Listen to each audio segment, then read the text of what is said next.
bien, ya estamos aquí de vuelta en modo país. Son en este momento las 10:25 de la mañana y ya tenemos aquí en la mesa a Colette Spinetti, que además de una historia muy emotiva, se va a convertir en la primera mujer trans en ocupar un cargo en el Poder Ejecutivo aquí en nuestro país. Colette, bienvenida y es más que un gusto recibirte. ¿Cómo te va? Muchísimas gracias a todas, a todos. Bien, transpirando con esta.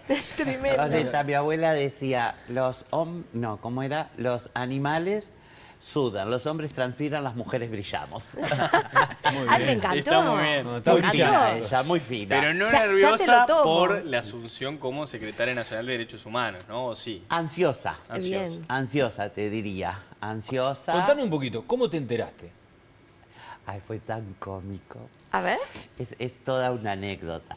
Resulta ser que en las internas, yo por una cuestión de que conozco a Yamandú desde nuestra adolescencia, etcétera, que siempre tuvimos mucho contacto y todo lo demás, y porque aparte lo conozco de su gestión en Canelones y todo lo demás, yo apoyaba a Yamandú.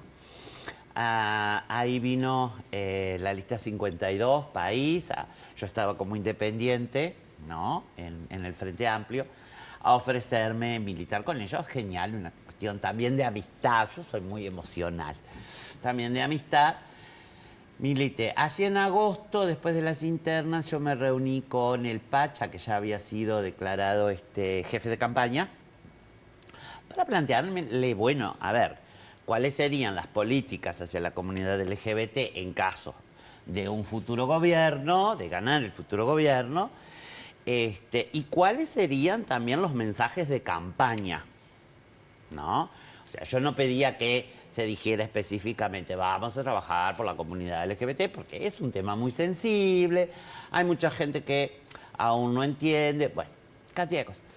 Digo, pero bueno, dentro de un discurso donde vos digas vamos a trabajar con las poblaciones vulneradas, la población afro, la población en situación de discapacidad, la población LGBT, podés meter. Y ahí, entre charla, le comento. Le digo, porque además hay una Secretaría de Derechos Humanos en Presidencia que desde ahí se puede trabajar muy bien por todos los derechos humanos de todas las poblaciones. Y quedó por esa, ¿no? Entonces, en diciembre me mandó un mensaje y... El Pacha. Sí, saludando por las fiestas y todo esto. Y el mensaje decía, nos gustaría nos acompañaras en la Secretaría de Derechos Humanos.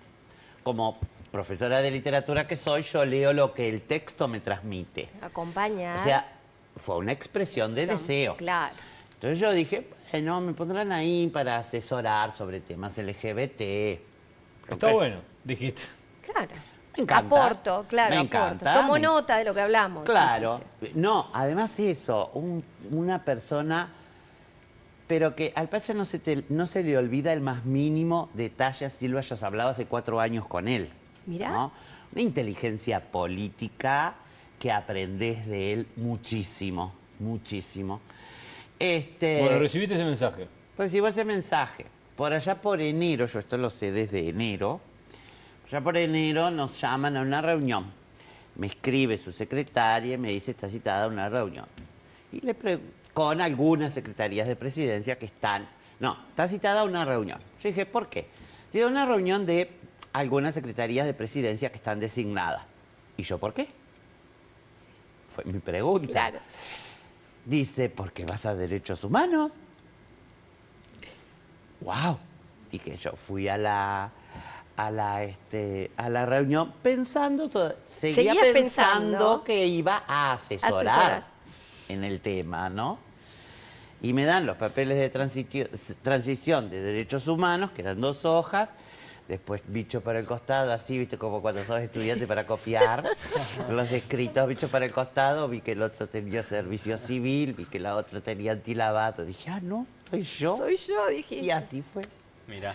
Y después, bueno, de ahí, de esa reunión que fue en enero hasta el anuncio, fue como toda una ansiedad, ¿no? Porque ahí también cómo reacciona la gente en estos momentos de un discurso geopolítico tan difícil, No sé, me hice todo un mundo, mi cabeza vuela.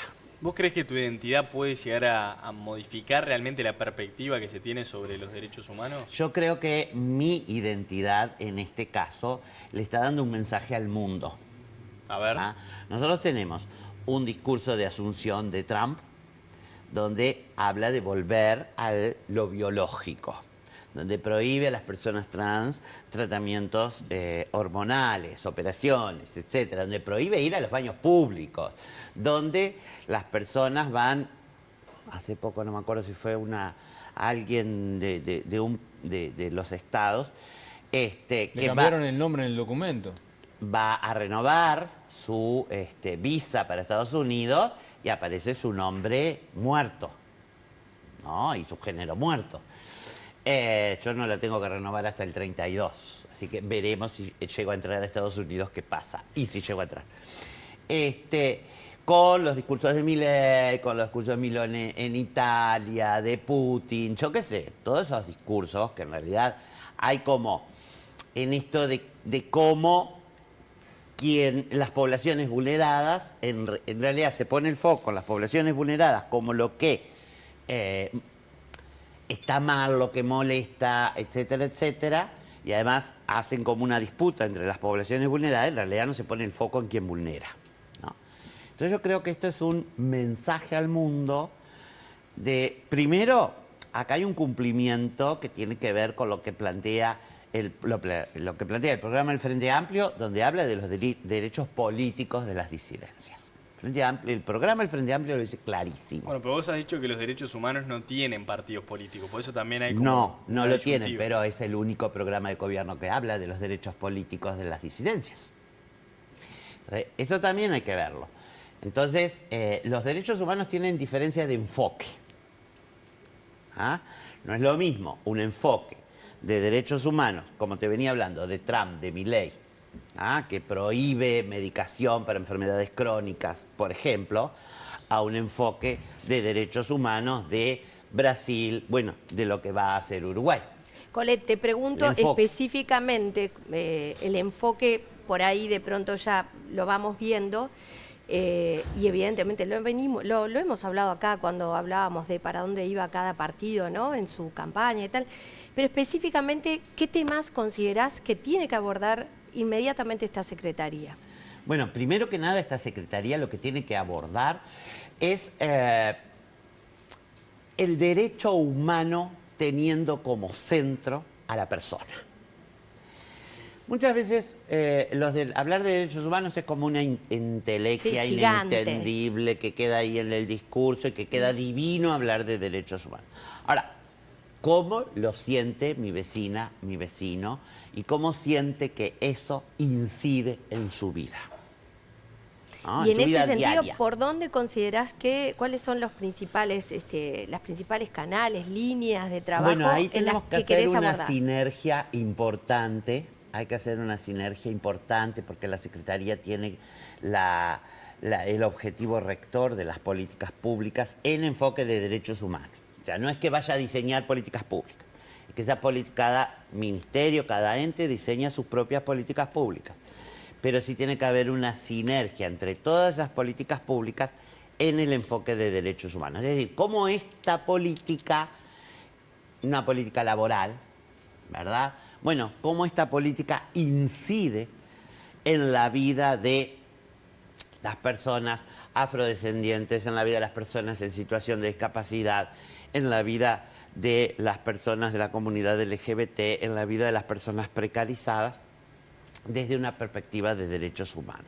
O sea, esa política pone como centro el derecho humano al trabajo y a través del derecho humano al trabajo, no sé, te doy un ejemplo cualquiera, ¿no? Pero el derecho humano a la vivienda, el derecho humano a la salud, derechos humanos básicos, ¿no? Porque si hay una política laboral, pero, no sé, te digo algo que no puede pasar, pero hipotético, no tiene, a través de ese ingreso al trabajo, no tiene acceso a la salud, ahí estamos cuidando el derecho humano al trabajo, pero no estamos cuidando el derecho humano a la salud. Entonces, desde ese lugar, poner como centro a la persona, y la persona en sus interseccionalidades también. Yo siempre digo que las políticas, hoy en día no es que no hay que sacarlas, pero no se pueden diseñar políticas públicas sectorizadas. Porque las personas somos, no sé, somos pobres, somos afro, estamos en situación de discapacidad, somos de la frontera, somos de la ruralidad. Entonces, cada persona tiene una cantidad de interseccionalidades que muchas veces es negado el derecho humano, a veces por una de esas interseccionalidades, pero a veces por varias. Entonces tenemos que poner como, para eso hay que hacer como mucha sinergia, ¿no? Y hay que conversar mucho con, bueno, las personas, los jerarcas, las jerarcas designadas a diferentes lugares en el Estado, ¿no? ¿Cómo ha sido el proceso de transición? ¿Cómo valorás las autoridades que se van? La transición ha sido muy tranquila, muy respetuosa. Por suerte, en el Uruguay tenemos una cultura democrática muy buena. Ha sido de muchísimo respeto, ha sido de muchísimo intercambio, ¿no? De ida y vuelta. ¿Cómo valorás la gestión? Bueno, yo no soy quien para valorar una gestión, ¿no? Eso hay otros presidentes de la República. No te querés meter en valorará un lío. esa gestión. No, yo siempre me Pero en juego. derechos humanos Soy políticamente incorrecta. Soy políticamente incorrecta. ¿En derechos humanos considerás que hubo que no hubo protección suficiente? No hubo específicamente en derechos retrocesos, humanos. en realidad hubo detención. Detención. Hubo un estancamiento en cuanto a los derechos humanos. ¿Ah? Eso sí puedo decir. Sí, quizá internamente, dentro de la Secretaría, se han hecho cosas, pero quedan dentro de la Secretaría, ¿no? Pero hay algo sí que hay que valorar, es que se concretó el primer Plan Nacional de Derechos Humanos, que obviamente nos queda a nosotros como herencia hasta el 27, y nosotros tendríamos que volver a armar uno en el 27, antes del 27, por supuesto, para ser aprobado en el 27, en diálogo con sociedad civil, que para mí eso es muy importante, el diálogo permanente con sociedad civil, y en diálogo con las instituciones del Estado y con las instituciones regionales y globales, porque nosotros también dependemos de Mercosur, de la reunión de altas autoridades en derechos humanos de Mercosur, que ahí te marca políticas que se llevan adelante a través de la IPPDH, y dependemos del Consejo de Derechos Humanos de la ONU también. Y Uruguay fue observado el año pasado, en el EPU. Entonces ahí también tenemos que ver las observaciones, tenemos que enmendar esas observaciones y tenemos que avanzar, ¿no? Sobre todo esto que te decía, las personas tienen que tener claro cómo la vulneración, porque estamos tan acostumbrados a que nos vulneren los derechos humanos, pero cómo incide en la vida diaria. ¿Serías partidaria, por ejemplo, de que exista un Ministerio de Igualdad? Sí, por supuesto. Todo lo que sea para sumar, por supuesto. ¿No es agregar más burocracia, tal vez? Bueno, el Estado, nuestro Estado no... A ver, todos los Estados son burocráticos. Todos. Hay una necesidad, se fueron sumando ministerios y ministerios, y entes públicos, etcétera, etcétera. Si nosotros miramos la historia del Uruguay, ¿verdad? Pero bueno, si nosotros nos comparamos con estados federales, ¿no? Argentina, Brasil, donde tienen Congreso federal, Congreso estatal o provincial, ministros federales, ministros estatales o provinciales, es como decía, y lo que es el peso de ese Estado. Yo creo que, a ver, agregaría un Ministerio de Igualdad siempre y cuando ese Ministerio de Igualdad transversalice las políticas. Que no sea un Ministerio de Igualdad para quedarse en eso, hacer políticas de igualdad independiente del Ministerio de Trabajo, del Ministerio de Salud, del Ministerio, ¿no? O sea, si es como para transversalizar, bienvenido sea. Ahora, si es únicamente para más burocracia... Te pregunto bien cortito, lenguaje inclusivo, porque tú lo has utilizado regularmente, lo utilizás. No. ¿Pensás que debería ser una política de Estado el lenguaje inclusivo? Y hay que debatirlo. hay que debatirlo, porque si nosotros vamos al lenguaje puramente académico, ¿no? Que es el que, siempre lo recalco, marca la real monarquía, academia, ¿no? Universitario, española, o sea, seguimos como en un tema de colonialismo, ¿no? Y nos decimos anticolonialistas, pero defendemos el lenguaje de la Real Academia Española. Y acá se va a armar el tal desorden de discusión de la gente, me encanta. No, Me pero está encanta bueno, pero está bueno. Porque está bueno ponerlo sobre la mesa. Entonces yo no sé si como política de Estado, pero yo creo que sí, yo lo uso. Y lo usaría, quizá no en una entrevista, pero sí en reuniones con sociedad civil, en reuniones con instituciones del No Estado. a nivel de documentos, por ejemplo, oficiales. No, claro, no, porque el lenguaje académico, de hecho yo he sido, mis últimos años en el Sodre he trabajado escritura académica y obviamente que trabajo el masculino genérico del español y respeto las reglas de la academia, por supuesto, pues no podés hacer un documento. He visto igual, he leído documentos, libros en lenguaje Inclusivo. que en realidad no es inclusivo, en realidad lo correcto sería decir no genérico, no sexista. Ahí está, perfecto. Porque en realidad inclusivo es decir todos y todas. Claro. Claro. Pero lo bueno es que instalás el debate. Instalar el habría que debate. ponerse a hacer un debate ahí. Por Y lo yo menos creo que dejar también- saldado también, porque siempre estamos en esa discusión, ¿verdad? Sí, y yo creo que también va en la libertad de la gente. Bueno, eso también. De que use, hay gente que vos usás, de hecho yo cuando fui a la oficina me reuní con el equipo y le dije, yo soy muy de usar el lenguaje inclusivo. Puede ser que a alguien, inclusivo porque ellos lo entienden, la gente en general lo entiende como inclusivo. Si vos decís no binario, no sexista, hay que explicar. Entonces, digo, yo soy de usar el todes, por ejemplo. Si a alguien le molesta, me lo dice y está muy bien. Y cuando hable con esa persona, voy a No lo hablar uso. en el masculino genérico. Parece perfecto. Colette, Perfecto. muchísimas gracias por estos minutos, muchísima suerte y seguramente vamos a volver a conversar en breve. Cuando ustedes quieran, estoy a las órdenes. Muchísimas gracias. Y bueno, y trabajemos para esto. Mi utopía es que lleguemos a ser el país más respetuoso de los derechos humanos. Ojalá que sí. Que